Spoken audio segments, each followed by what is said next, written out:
জয় রাম, জয় গুরু।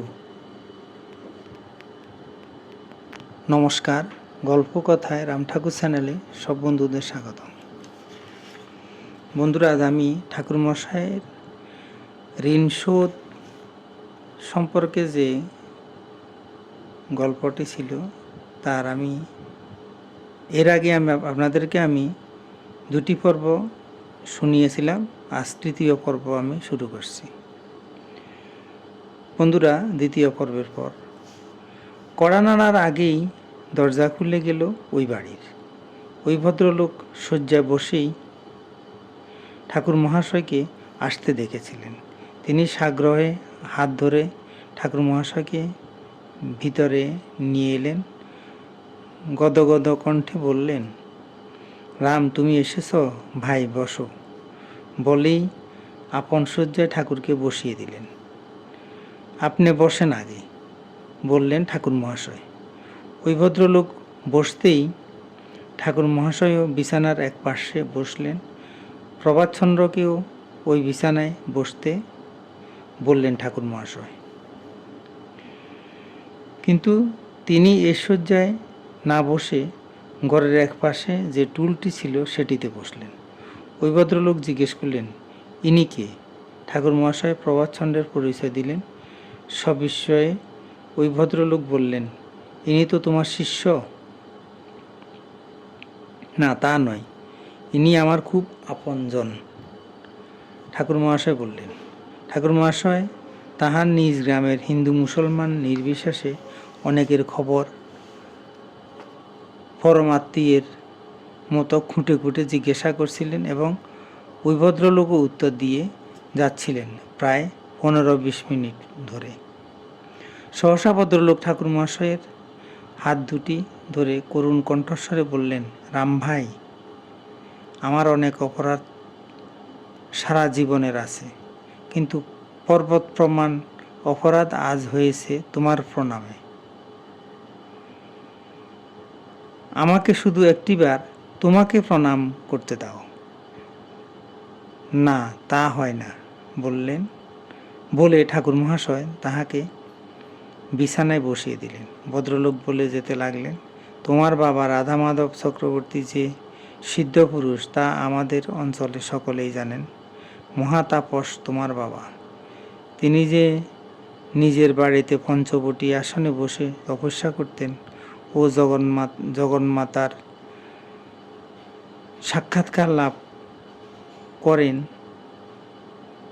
একথা আমরা বহুবার বহু লোকের মুখে শুনেছি। সে সিদ্ধ পুরুষের সন্তান তুমি ও লক্ষণ ভাই, দুজনেই মহাতাপস। 8 বছর বয়সেই তুমি গৃহত্যাগ করে চলে যাও। মাঝে মাঝে বাড়িতে আসো বটে, শুনি তুমি চলে যাওয়ার পরে। সেই বালক অবস্থায় তোমাকে দেখেছি। তার দীর্ঘকাল পরে আজ সৌভাগ্যক্রমে তোমার সঙ্গে সাক্ষাৎ। বহু লোকের মুখে শুনেছি অনিমা লঘিমা তোমার করায়ত্ত। তুমিও বিরাট মহাপুরুষ। সুতরাং রামভাই, তোমার প্রণাম নিয়ে আজ যে আমি মহাপাতকী হলাম, কিসে সে মহাপাপ দূর হবে? ঠাকুর মহাশয় বললেন, ওতে কোনো দোষ হয় নাই, আপনি মিশা কাতর হয়েছেন। বন্ধুরা, তৃতীয় পর্ব আজ এখানে শেষ করলাম। এখন আমি শ্রী শ্রী ঠাকুরের বেদবাণী থেকে একটি বাণী পাঠ করে আপনাদেরকে শোনাচ্ছি। ঠাকুর বলেছেন, দেহেতেই নানান প্রকৃতির তারতম্য গুণের অংশ পড়িয়া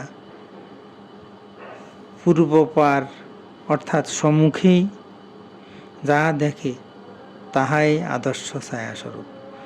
পশ্চিম পারে অন্নপূর্ণার স্থান অবিমুক্ত ক্ষেত্র, তাহার ক্ষয় নাই, ছায়াও নাই। তাকে জানলেই সর্বদর্শী বেদজ্ঞ বিদ্বান বলিয়া জানিবে। সত্যনারায়ণ ইহাকেই বলে, অর্থাৎ সত্যের অয়ন আশ্রয় পাওয়াকে সত্যনারায়ণ বলে। দর্শন শব্দটিকেই জ্ঞান বেদ জানা বলিয়া প্রত্যক্ষকেই ব্রহ্ম বলিয়া জানিবে। এক ব্রহ্মই যজ্ঞ বেদ ব্রাহ্মণ রূপে বিদ্যমান আছেন, তাহাকে দেখিতে কেহই কোনো পথ অবলম্বন করে না, একেই ধর্ম বলিয়া জানিবে। বেদবাণী 1। বন্ধুরা, আজ এই পর্যন্তই। আগামী দিন আবার শ্রী শ্রী ঠাকুর সম্পর্কে গল্প বাণী নিয়ে আপনাদের সাথে থাকব। বন্ধুরা, চ্যানেলটি যদি আপনাদের ভালো লেগে থাকে তাহলে সাবস্ক্রাইব করে চ্যানেলটির পাশে থাকবেন। আর নতুন বন্ধু হলে প্লিজ সাবস্ক্রাইব করে চ্যানেলটির পাশে থাকবেন। বেশি বেশি করে লাইক, শেয়ার, কমেন্ট করবেন। আরও নতুন নতুন ঠাকুর সম্পর্কে গল্প জানতে। ধন্যবাদ, ভালো থাকবেন। জয় গোবিন্দ, গুরু কৃপায় কেবলম।